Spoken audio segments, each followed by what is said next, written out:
তোমরা দেখতে পাচ্ছেন আমি বাঁশখালীতে যে কৃষি ফসল নষ্ট হয়েছে সেই জায়গায় আমরা আছি। এখানে হাজার হাজার হেক্টর জমিতে যেখানে ফসল হয় সেখানে কিন্তু সব ফসল কিন্তু নষ্ট হয়ে গেছে। আমরা দেখতে পাচ্ছি এখানে যারা কৃষক আছে তারা খুব কষ্টের মধ্যে আছে, তারা নতুন করে ঘুরে দাঁড়ানোর চেষ্টা করছেন। আমরা এখানে যারা কৃষকরা আছেন তাদের সাথে কথা বলেছি, তারা বলছেন তাদের যে ফসলি তাদের জমিতে যে ফসলগুলো ছিল সব নষ্ট হয়ে গেছে। এখন নতুন করে তারা চেষ্টা করছেন, আবারও ঘুরে দাঁড়ানোর চেষ্টা করছেন। আমরা এতক্ষণ ধরে দেখানোর চেষ্টা করছি এখানে যে কৃষক রয়েছেন, আমরা তার সাথে কথা বলার চেষ্টা করব। তো তার ব্যাংক থেকে লোন নিয়ে কিন্তু আমরা দেখতে পাচ্ছি সে চাষাবাদ করছে। আমাদেরকে একটু আগে জানিয়েছেন সব ফসল কিন্তু নষ্ট হয়ে কিন্তু পানিতে তলিয়ে গেছে। এখন আবার নতুন করে কিন্তু তারা ঘুরে দাঁড়ানোর চেষ্টা করছেন। তো কেমন ক্ষতি হয়েছে আপনার?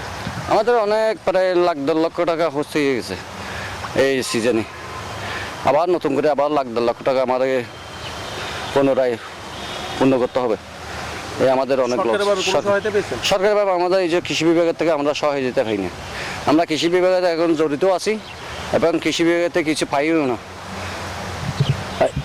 এই ছিল আমার এখানকার সর্বশেষ। ফিরে যাচ্ছি স্টুডিওতে তোমার কাছে। ধন্যবাদ আপনাকে। কক্সবাজারে এবারের বন্যায় রেকর্ড পরিমাণ ক্ষয়ক্ষতি হয়েছে। 91 সালের পরে কক্সবাজারে এমন প্রলয়ঙ্কারী বন্যা আসলে কবে নাগাদ এসেছিল এবং এত বেশি ক্ষতি কক্সবাজারে যে দিয়ে গেছে তা বেশ বিরল।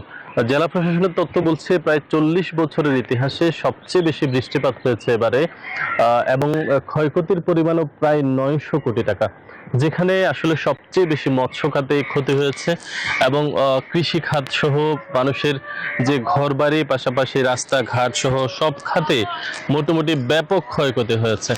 এবং কক্সবাজারে এখন পর্যন্ত 3 নম্বর যে সতর্কতা সংকেত সেটি অব্যাহত রয়েছে, যার ফলে মাঝে মধ্যে হালকা বৃষ্টিপাত হচ্ছে এবং এখন পর্যন্ত যারা কক্সবাজারে যারা নিম্নাঞ্চলে বসবাস করছেন তাদের মাঝে বেশ শঙ্কা কাজ করছে।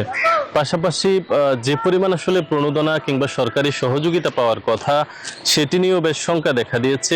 যখন প্রায় 1.5 লাখ মানুষ পানির নিচে বন্দী, সেখানে সরকারি সহযোগিতা মাত্র 30 লাখ টাকা, একজন প্রতি মাত্র 20 টাকা সহযোগিতা পেয়েছে।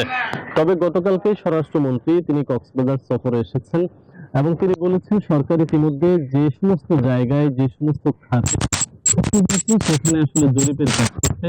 এই জরিপের কাজ শেষ হলে সরকার নতুন করে যে ক্ষতিগ্রস্ত এলাকাগুলো রয়েছে সেগুলো চিহ্নিত করে ক্ষতিগ্রস্ত মানুষদের তালিকা তৈরি করে সেখানে তাদেরকে যথেষ্ট পরিমাণ সহযোগিতা করা হবে। এই ছিল কক্সবাজারের বন্যা পরিস্থিতির সবশেষ খবর। ফিরে যাচ্ছে স্টুডিওতে। ইরফান, ধন্যবাদ আপনাকে। Bashundhara public school and college 2026 শিক্ষাবর্ষে ভর্তি চলছে।